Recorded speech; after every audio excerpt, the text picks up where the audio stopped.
The small southern town woke up to the sound of church bells and laughter. It was a Saturday morning in late spring, and everyone in town seemed to be buzzing about the same event, the wedding of Marcus Hill and Evelyn Carter. In a place where news spread faster than the wind through the magnolia trees, this was more than just a marriage. It was the social event of the year. The white clapboard church sat proudly on Main Street, its tall steeple pointing into the clear blue sky. Guests in colorful dresses and pressed suits filed inside, fanning themselves with folded programs as the choir hummed softly in the background. Outside, children chased one another across the lawn while older couples whispered about how lovely Evelyn looked in the photographs they'd seen earlier that week. Inside the groom's room, Marcus adjusted the knot of his tie in the mirror. He was 32, broad-shouldered, with the kind of proud stance that came from years of working hard and carrying the weight of family expectations. He had been raised in a traditional household where his father often said, "A man's honor is his word, and a woman's virtue is her truth." Today, Marcus believed he was living proof of that philosophy, a man of honor marrying a virtuous woman.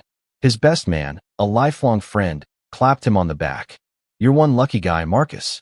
Evelyn's got half the town jealous. She's everything a man could want." Marcus smiled, though his palms were damp. He wasn't nervous about the vows, or about the life ahead of him. He was nervous because it felt too perfect, as if life had finally stopped testing him and decided to reward him. Evelyn had been his steady light, a woman who carried herself with elegance, who listened more than she spoke, who seemed to know just how to soothe his temper after long days.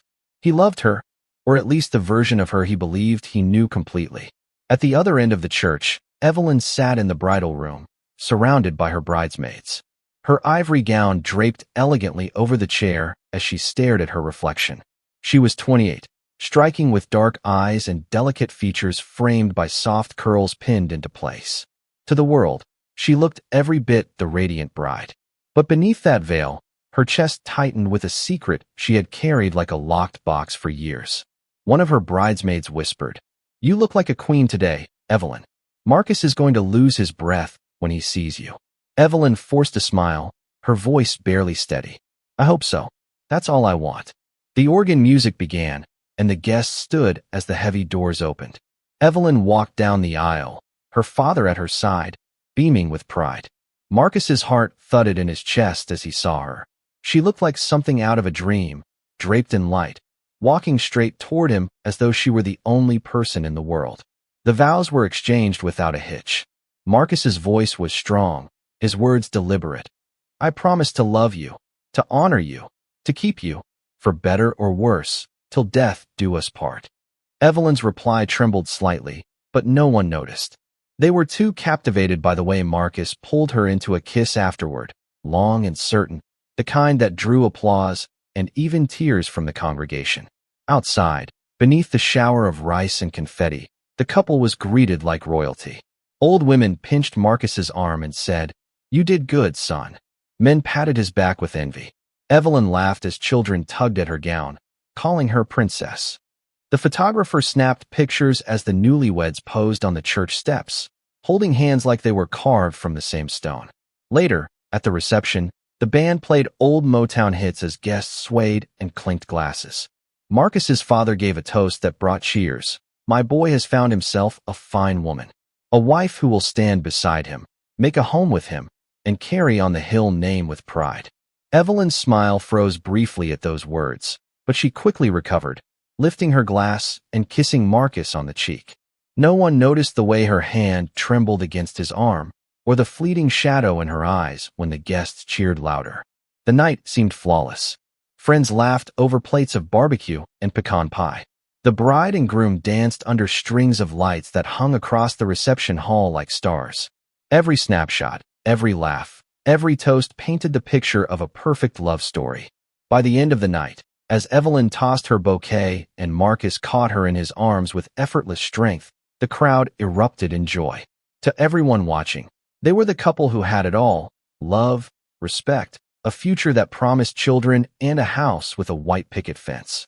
But behind Evelyn's radiant smile was a fragile heart pounding against a secret. And behind Marcus's proud grin was a man who had no idea that the vows he had spoken would be tested sooner than he could ever imagine. The celebration drew to a close, guests trickling out with hugs and congratulations. The last song faded, the last candle sputtered, and the couple drove off into the night, tin cans clattering against the pavement behind their car. To the town, the story was over. A perfect day for a perfect couple. But for Marcus and Evelyn, the story was only beginning. And within 24 hours, that fairy tale would shatter in ways no one could have foreseen. The night air was cool as Marcus and Evelyn pulled up to their new apartment, the sound of the reception still echoing faintly in their heads.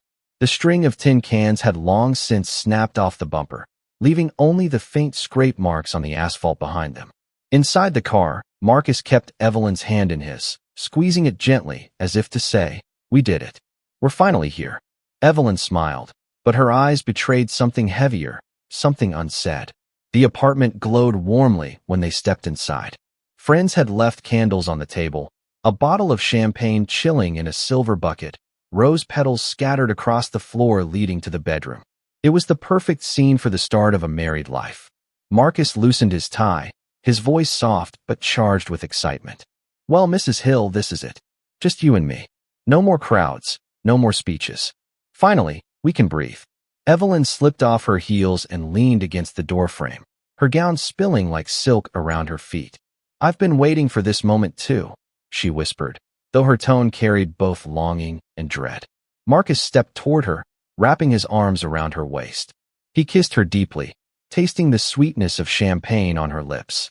The night was supposed to unfold with tenderness, but as his hands explored, something shifted, a hesitation in Evelyn's body, a stiffness that did not match the intimacy of the moment. He pulled back, studying her face. "What's wrong?" She shook her head quickly, forcing a smile. "Nothing. I just want you to know I love you. More than anything." Marcus chuckled lightly, brushing her hair back from her face. "I know that. And I love you too. Always have, always will." But as he began to guide her toward the bedroom, Evelyn's pulse quickened. The secret she had buried deep, the truth she had hoped love could conquer, now stood on the brink of exposure. In the soft glow of candlelight, Marcus laid her gently on the bed. He moved with the kind of confidence and affection that only comes from trust. Yet when his hands began to pull away the layers of silk and lace, Evelyn froze. "Marcus," she said, her voice trembling. "Please, just wait a second." His brow furrowed, but he leaned back slightly, sensing her unease. "What is it? You're shaking." Tears pooled in her eyes. She reached for his hand, holding it tightly as though it was the only anchor she had left. "There's something I should have told you a long time ago. Something I've been afraid to say." Marcus's heartbeat thundered in his ears. He tried to laugh it off. "What could you possibly say right now that would matter? We're married, Evelyn. It's you and me." But Evelyn's tears spilled freely now, her voice cracking. "Marcus, I wasn't born the way you think. I wasn't born as the woman you see." The words hung in the room like a sharp blade. Marcus blinked, confusion clouding his expression. "What the hell are you talking about?"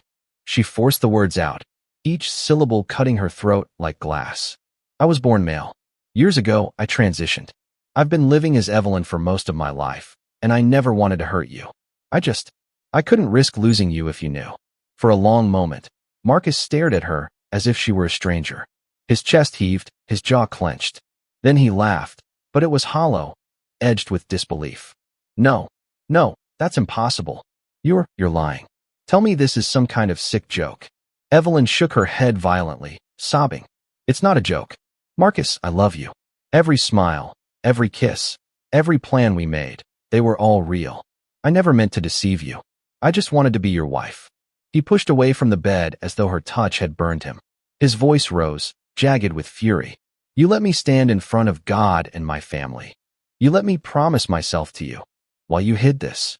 You've been lying to me for years."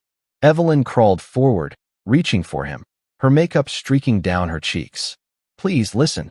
I thought if you saw the real me, the woman I've become, you'd understand that nothing changes. I'm still Evelyn.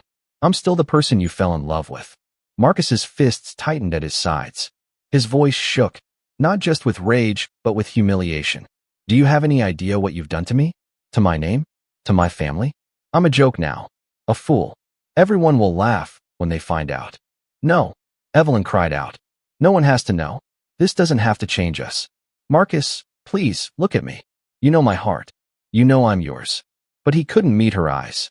His vision blurred with anger. His ears rang with phantom whispers of the townspeople mocking him, his father's proud toast from earlier replaying in his head. He grabbed his jacket and stormed toward the door. I can't even look at you right now. Evelyn collapsed on the bed, her sobs echoing through the walls. She clutched the edge of her gown as though it could hold her together, whispering to the empty room, "Please, don't leave me. Not tonight. Not like this." The door slammed shut, rattling the frame. Marcus disappeared into the night, leaving Evelyn alone in the candlelit silence, her heart breaking with every flicker of the dying flames. Hours passed. She sat curled in the corner of the bed, replaying his face, his words, his fury. The perfect wedding had shattered in a single moment, replaced with a truth too heavy for either of them to carry.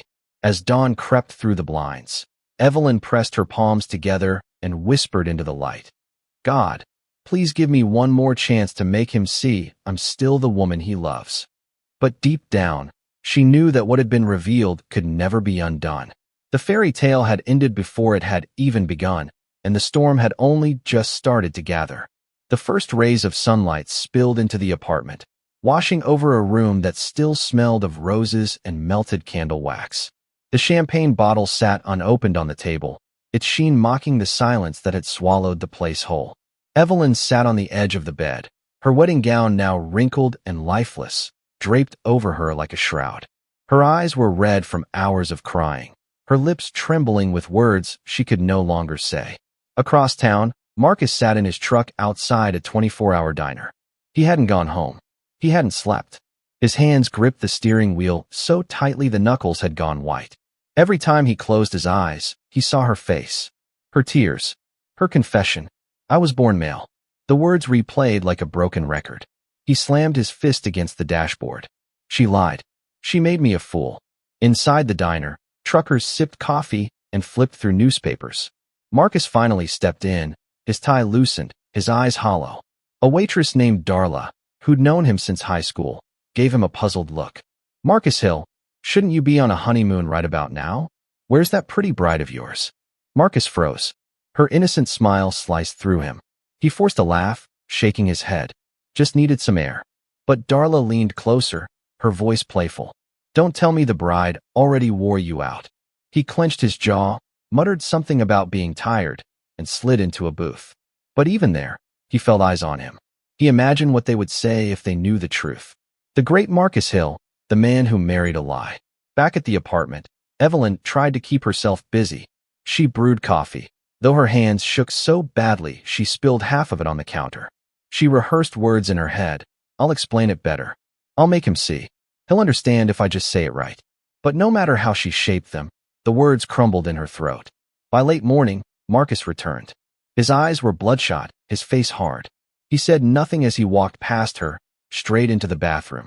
Evelyn trailed behind him, desperation in her voice.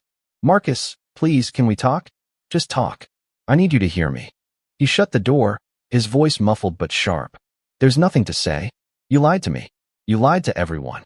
Evelyn pressed her palms to the door, tears streaming. "I lied because I was afraid. Afraid of losing you. Afraid of being hated for who I am." But Marcus, everything else was true. Every kiss, every laugh, every promise I made. "I'm still the same woman who stood beside you yesterday." The door opened suddenly, and Marcus emerged, towering over her. His voice cracked with rage.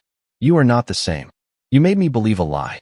You let me look my father in the eye, let me stand before God, and you let me humiliate myself." Evelyn flinched, but refused to step back. Her voice trembled, but it was steady enough to carry the weight of her truth. "I never wanted to humiliate you. I wanted to love you. I wanted to build a life with you. Marcus, if you walk away now, it won't just destroy me, it'll destroy you too." He shoved past her, grabbing his jacket again. "I can't breathe in here." By afternoon, word had begun to ripple through the town. Not the full truth, but whispers. Someone claimed they'd seen Marcus looking stormy at the diner. Another said Evelyn had been crying on the phone to a friend. In a small town, Whispers became storms in minutes. Marcus's cousin, Tony, showed up at his door around dusk. "Man, people are talking. What's going on? Did you and Evelyn fight already?" Marcus stared at him, conflicted. Should he say it? Should he bear the secret that had detonated his life? His throat tightened. "It's nothing. Just leave it alone." But Tony pressed. "You can tell me, cousin. You know I've got your back." Marcus exploded. "She lied to me. She ain't who she said she was." Tony frowned, confused. "What do you mean?" Marcus hesitated, but the anger poured out. "She was born a man. You hear me? A damn man. And she kept it from me." Tony's eyes widened. "Jesus Christ, Marcus. Are you serious?" The words were out now, loose and dangerous. Tony shook his head, muttering, That's messed up. Folks are gonna tear you apart when they hear this." And just like that, Marcus's worst fear took shape. The whispers would grow into laughter. The laughter would grow into shame. When Marcus returned home that evening, Evelyn was waiting in the living room, her hands folded tightly in her lap. She looked up at him, her eyes swollen but determined. "Marcus, I can't change the past. I can't change where I came from.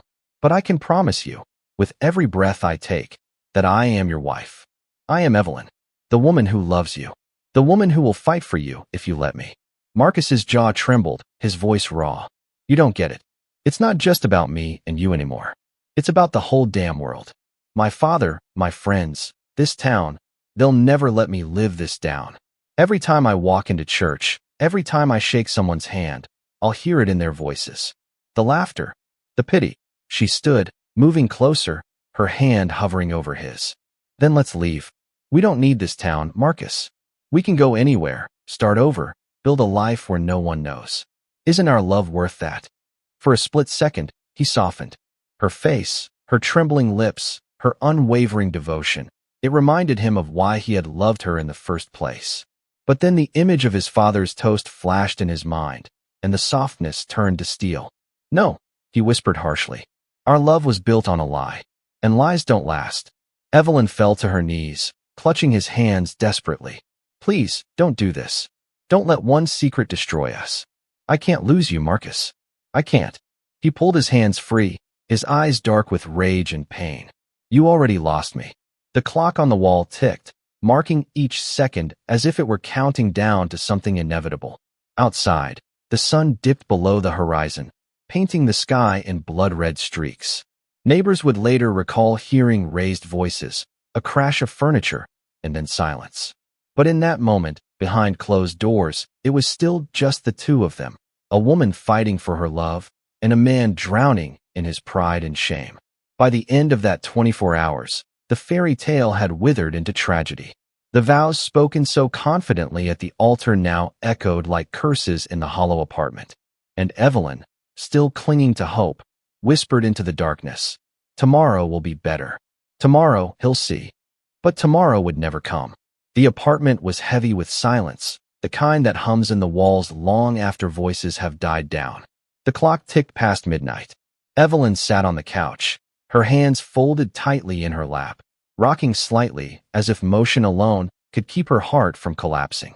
Her eyes were swollen, her cheeks streaked with dried tears. Marcus paced the floor like a caged animal, his shoulders tight, his fists clenching and unclenching. He couldn't stop hearing the whispers in his head, the imaginary voices of the town, the imagined laughter of his father, the smirk of his cousin who now carried the secret. The truth was out, or soon would be. He felt trapped in a storm of shame and rage. Evelyn's voice broke the silence. Soft, gentle, almost pleading. "Marcus, please sit. Please. We can't end the night like this." He stopped pacing but didn't sit. His chest rose and fell with uneven breaths. "In the night? Evelyn, don't you see? It's already over. Everything's over. The vows, the future, the trust, all gone." She stood slowly, her gown still draped over her body like a relic from a happier time. She stepped toward him, her hands trembling but determined. "It doesn't have to be. We can rebuild. People don't need to know. You and I, we can choose love over fear." Marcus's laugh was sharp, bitter. "Love? You call this love? You let me believe a lie until I was standing in front of God himself. You made me a spectacle, a man who married." He stopped himself, unable to finish the sentence. Tears spilled from Evelyn's eyes. She reached for him, her voice cracking. Marcus, I am your wife. Maybe not the way you imagined, but I am real. My love for you is real. Please, don't throw me away because of something I couldn't control. He shoved her hands away, his voice rising. You controlled everything. You chose to hide it. You chose to let me walk blind into humiliation. And now I'm the one who'll pay the price. Her sobs grew heavier, her voice desperate. Then let me carry it with you. Let me fight for us. Don't face it alone, Marcus. I love you too much to lose you. His anger boiled over. He grabbed the edge of the coffee table and hurled it aside. It crashed against the wall, splintering into pieces. Evelyn jumped back, her hands over her mouth, trembling. The neighbors upstairs stirred. One later told police they'd heard shouting, then the sound of furniture breaking, but they hadn't thought much of it. In towns like this, marital fights weren't uncommon. Marcus advanced on Evelyn, his face twisted with a mixture of grief and fury. Do you understand what you've done to me? To my name? I'll never walk into church again. I'll never look my father in the eye. You killed me the second you opened your mouth. Evelyn shook her head violently, stepping back until her body pressed against the wall. No, I love you. I didn't kill you, Marcus. I saved you. I saved you from living a lie about who I am. Don't let this be the end of us. Please, I'm begging you. But her words, instead of soothing him, fanned the flames of his rage. He lunged forward, grabbing her by the arms. His grip was iron, bruising. She whimpered, trying to pull free. Stop lying to me, he shouted, his spit flying, his eyes wild. I'm not lying, she cried, her voice hoarse. I'm Evelyn. I'm your wife. The struggle escalated. Marcus's hands moved from her arms to her throat in a moment of blind fury. Evelyn gasped, clawing at his wrists, her eyes wide with terror. Marcus, please, she choked, her voice barely audible. Don't please. But Marcus's grip tightened, fueled by years of pride and the crushing weight of betrayal. His mind roared with shame, drowning out her pleas. He saw only red, heard only the echo of imagined laughter. Seconds felt like hours. Her body thrashed, then weakened. Her eyes, once full of life and love, dimmed as tears pooled at the corners. With one last desperate claw at his shirt, Evelyn's hands fell limp to her sides. Marcus staggered back, releasing her. She collapsed onto the carpet, motionless, her hair splayed across her face. The silence that followed was deafening. His chest heaved, his hands shook. He stared down at her, horror dawning on his features. What have I done? He whispered. The room felt colder now, the candles reduced to stubs, the shadows longer and darker. He knelt beside her, shaking her shoulders. Evelyn, get up. Please, get up. But her body remained still, her lips slightly parted, her chest unmoving. Marcus pressed his forehead against hers, his tears soaking into her hair. I didn't mean it. God, I didn't mean it. I just wanted you to stop. I just wanted it all to stop. The reality crushed him. In less than 24 hours, he had gone from a celebrated groom to a killer. The vows of forever had been broken by his own hands. Hours later, as dawn broke once again over the quiet town, a knock came at the door. A neighbor, concerned after hearing the commotion, had come to check in. When there was no answer, she pushed the door open slightly, calling out, Evelyn, Marcus? Everything okay? What she saw made her scream. Evelyn's lifeless body sprawled on the floor, Marcus sitting beside her in a daze, his shirt torn, his eyes empty. Police sirens cut through the morning stillness minutes later. Officers rushed in, pulling Marcus away from the body he refused to leave. She's my wife, he shouted as they dragged him out. She was supposed to be my wife. Detectives marked the scene, photographing the overturned furniture, the shattered coffee table, the rose petals still scattered on the floor from the night before. The once romantic apartment now looked like a battlefield. The news spread like wildfire. By mid-morning, everyone in town had heard. Evelyn Carter-Hill, dead less than 24 hours after her wedding.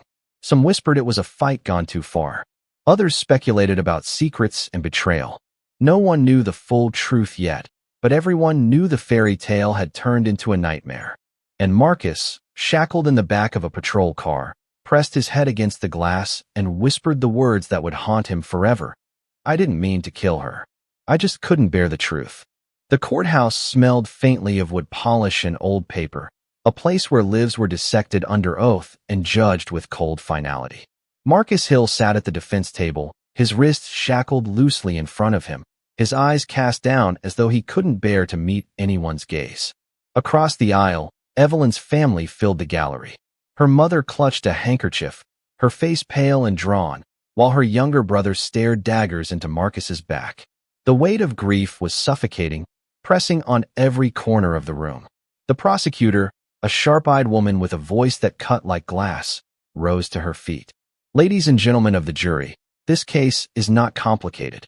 Marcus Hill married a woman, and less than 24 hours later, that woman was dead, strangled in her own living room. This was not an accident. This was not self-defense. This was murder." She paused, letting her words settle like a stone sinking into water. The defendant acted out of rage, out of humiliation, but none of that excuses taking a life. Marcus shifted uncomfortably in his chair. His attorney, a middle-aged man with a tired face, leaned in close. "Stay calm," he whispered. "They'll try to provoke you. Don't let them see you lose control." Witnesses were called. The neighbor who had heard the shouting. The officer who had found Marcus kneeling beside Evelyn's body, muttering about how he just wanted it to stop. Each voice painted the same picture: a violent fight, a young woman pleading for her life, and a man who let fury blind him. When Evelyn's best friend took the stand, the courtroom fell silent. She described late-night conversations, the fear Evelyn carried, the secret she had struggled with. "She loved Marcus," the friend said, her voice trembling. "She told me he made her feel like a real woman, like she belonged. She wanted to tell him the truth, but she was terrified of losing him." The prosecutor pressed gently, and when she did tell him, tears slid down the friend's cheeks. She thought love would be enough. She thought he would forgive her. She believed in him more than he deserved. Marcus's head sank lower. He could feel Evelyn's voice echoing in his mind, her pleas from that night. "I'm still your wife. I'm still the woman you love."